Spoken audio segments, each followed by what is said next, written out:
Vous travaillez avec des substances radioactives. Qu'ont-elles de particulier? Elles émettent des rayonnements dont la présence dans votre milieu de travail peut vous inquiéter. Cependant, avec des précautions adéquates, leur emploi peut être sans danger. Nous vous présentons dans ce document des notions sur les radiations, des façons sécuritaires de travailler avec les substances radioactives et finalement, de quelle façon leur utilisation est contrôlée. Les rayonnements sont une émission d'énergie sous forme d'ondes ou de particules. Il existe plusieurs sortes de rayonnements. Le son est une forme qui nous est familière. Il y a aussi les rayonnements électromagnétiques qui nous entourent. Ils comprennent la lumière visible et les rayons X.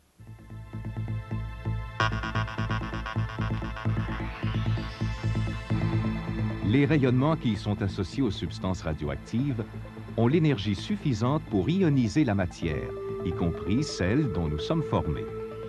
Toute forme de vie a évolué dans un environnement rempli de rayonnements ionisants. Cependant, nous ne pouvons pas les percevoir avec nos sens et nous devons les détecter avec des instruments comme le compteur Geiger.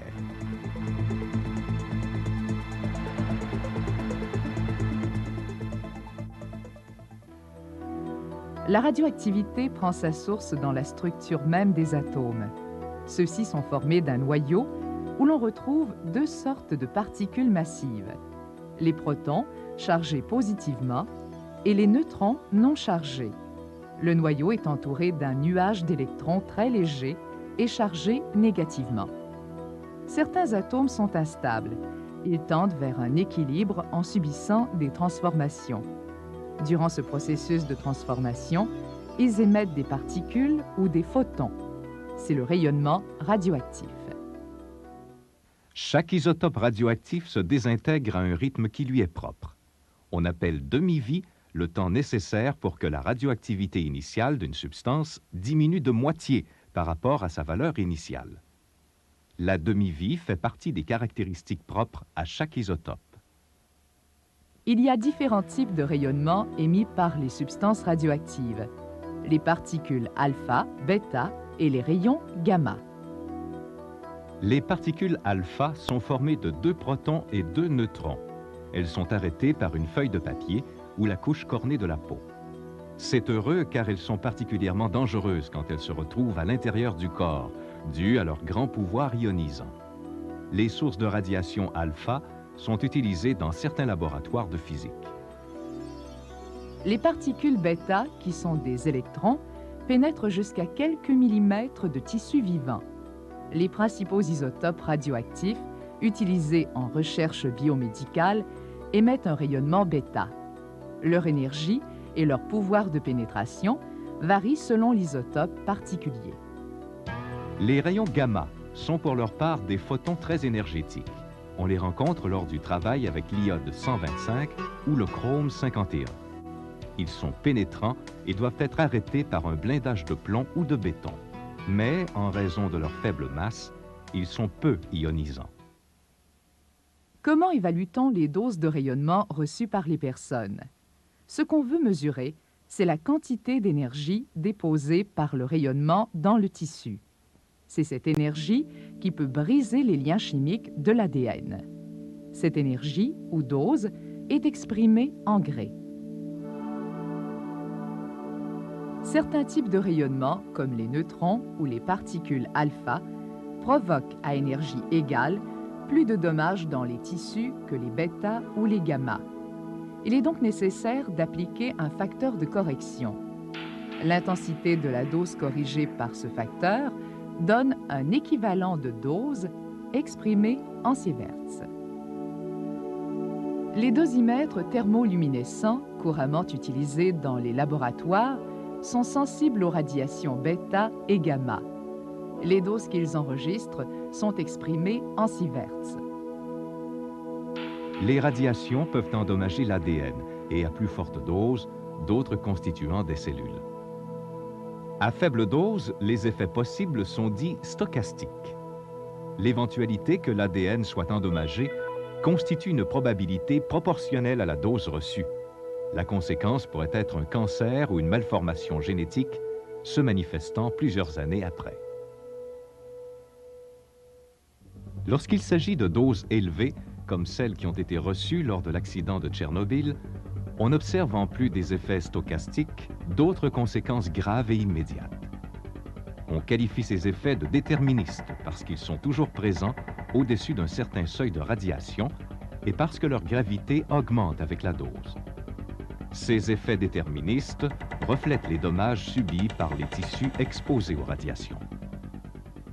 L'irradiation peut provenir d'une source externe pénétrante comme les rayons X, les rayons gamma et les particules bêta de haute énergie. Ces radiations peuvent être bloquées ou atténuées en utilisant un blindage, en augmentant la distance de la source et en limitant le temps d'exposition. L'irradiation peut aussi provenir d'une source interne lorsque la matière radioactive pénètre dans le corps. Dans ce cas, l'isotope radioactif est souvent incorporé chimiquement dans les cellules. Même les particules bêta, peu énergétiques, comme celles du tritium, sont fortement ionisantes à l'échelle cellulaire. La mesure de radioprotection la plus importante avec tous les isotopes est donc d'éviter la contamination interne par de bonnes pratiques de travail. Les isotopes radioactifs les plus couramment utilisés en recherche biomédicale sont le tritium, le carbone 14, le soufre 35, le phosphore 32 et l'iode 125. Le pouvoir de pénétration de leur rayonnement est généralement bas. Les rayonnements bêta du tritium et du carbone 14 sont arrêtés par la couche cornée de la peau, tandis que celui du soufre 35 la pénètre à peine. Le phosphore 32 émet des rayons bêta très énergétiques qui peuvent constituer, en absence de blindage, un danger d'irradiation cutanée. L'iode 125, pour sa part, émet des rayons gamma plus pénétrants qui doivent être bloqués par un blindage adéquat.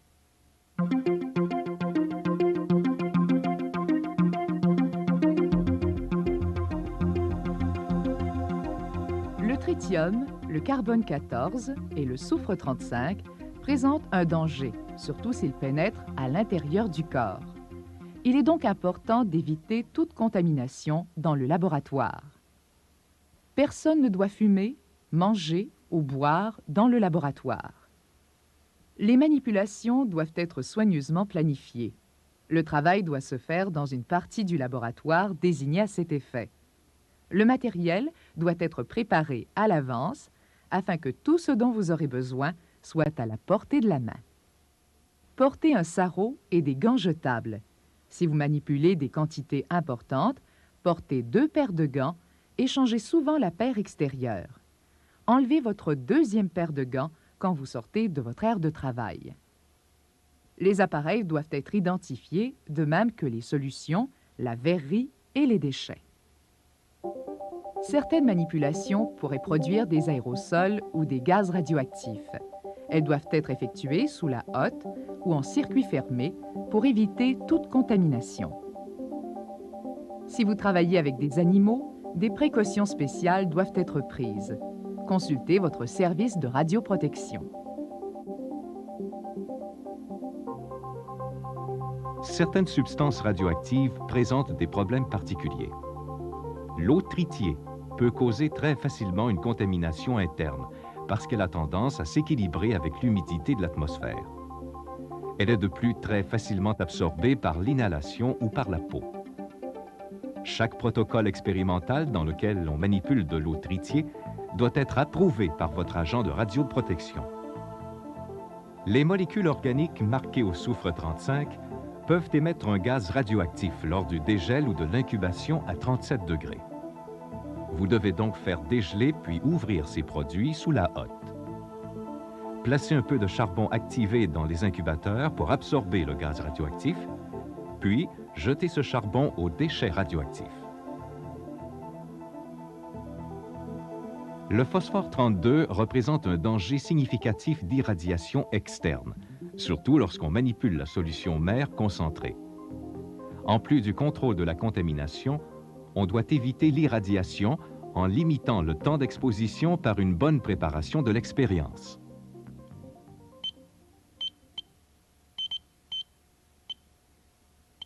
On peut aussi réduire son exposition au rayonnement en augmentant la distance par rapport à la source radioactive.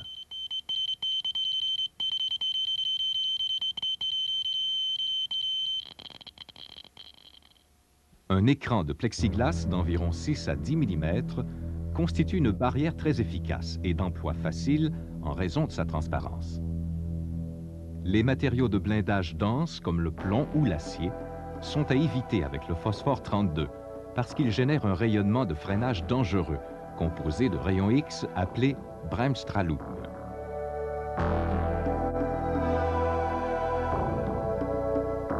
Les émetteurs gamma, comme l'iode 125, exigent par contre un blindage dense, comme le verre plombé. L'iode inorganique, utilisé pour le marquage de protéines, est de plus très volatile et doit être manipulé sous la hotte. Les personnes qui travaillent avec des quantités importantes d'iode radioactif doivent se soumettre à un programme de biodosage régulier. Avant d'entreprendre des expériences de marquage à l'iode, vous devez toujours consulter votre service de radioprotection. Par contre, l'utilisation de composés iodés déjà préparés pour des essais radioimmunologiques ne présente pas le même danger d'inhalation d'iode radioactif. Puisque dans cette situation, l'iode se retrouve sous une forme non volatile, les précautions se résument à un contrôle serré de la contamination. Si vous travaillez avec du soufre 35, du phosphore 32 ou un émetteur gamma comme l'iode 125, vous devez porter un dosimètre. Il permet de déceler si vous avez reçu une dose de radiation dans votre travail. Dans un tel cas, cette information vous permettra de corriger vos protocoles afin de diminuer votre exposition future. Vous devez contrôler la contamination dans votre laboratoire en faisant des frottis toutes les semaines. Choisissez des endroits comme les tables de travail, le sol vis-à-vis ces tables, les appareils, les poignées de porte ou de réfrigérateur et les téléphones.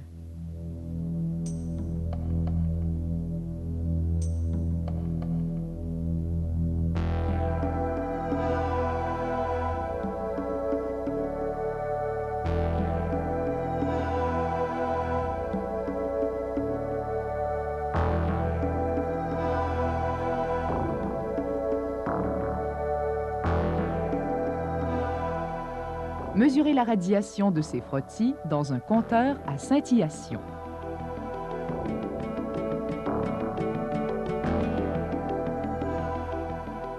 Si vous travaillez uniquement avec du phosphore 32, un contrôle au compteur Geiger peut remplacer les frottis. Contrôlez aussi par frottis les bouteilles de produits marquées dès leur arrivée du fournisseur. Si vous détectez une contamination, nettoyez l'endroit, puis faites un second frottis. Le service de radioprotection peut vous aider dans les cas récalcitrants.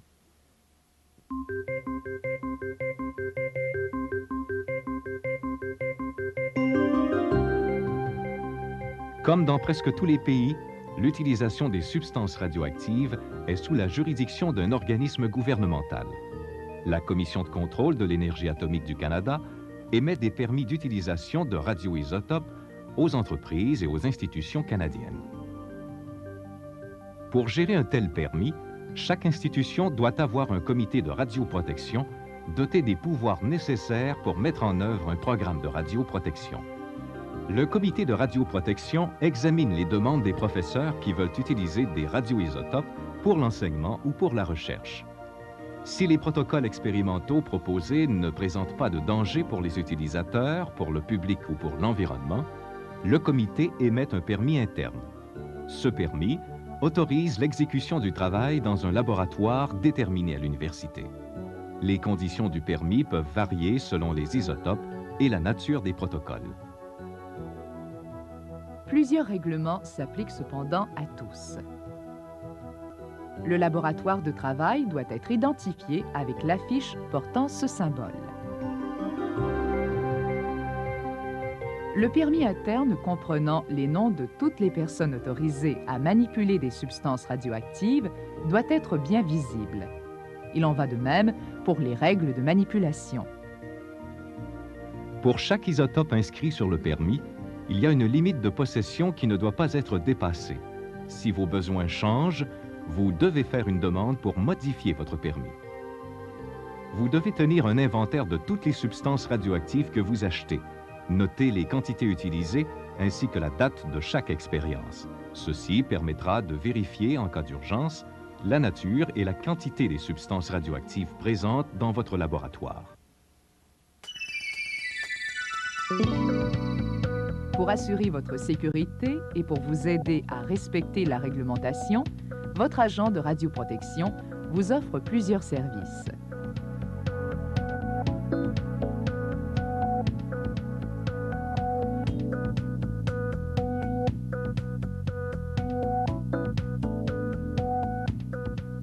Le rôle le plus important de l'équipe de radioprotection est l'information et la formation de tous les utilisateurs, qu'ils soient professeurs, étudiants ou professionnels de recherche. N'hésitez pas à nous contacter. Pour assurer votre sécurité, nous procédons régulièrement à des inspections des laboratoires et des appareils. Nous nous assurons que la réglementation est respectée et que les pratiques de travail sont adéquates. Nous vérifions s'il y a présence de contamination dans le laboratoire. Ces inspections sont une bonne occasion de discuter des problèmes de radioprotection directement avec vous. Nous offrons également un service de gestion des déchets radioactifs. Plusieurs isotopes ont une demi-vie très courte, quelques semaines ou quelques mois. La façon la plus économique de gérer ces déchets est de les entreposer le temps nécessaire pour qu'ils perdent leur radioactivité par décroissance naturelle. Nous pouvons vous conseiller sur la façon la plus sûre de le faire. Pour les isotopes dont la décroissance est plus longue ou qui pourraient présenter un danger durant l'entreposage, nous offrons un service de cueillette et d'envoi à un site approuvé. En conclusion, il vous est donc possible d'assurer votre sécurité et celle des autres quand vous travaillez avec des substances radioactives. C'est votre responsabilité de vous renseigner sur les méthodes de travail adéquates et sur la réglementation en vigueur. Ceci est vrai pour tout le monde, et plus particulièrement pour ceux et celles qui débutent dans le travail avec des radioisotopes. Après avoir reçu une formation de base, ils devraient pouvoir compter dans leur propre laboratoire sur l'aide d'une personne expérimentée. Cette personne doit assurer leur formation pratique avec l'appui de l'équipe de radioprotection. La coopération de tous est l'élément le plus important pour que l'utilisation des radioisotopes se fasse avec la plus grande sécurité.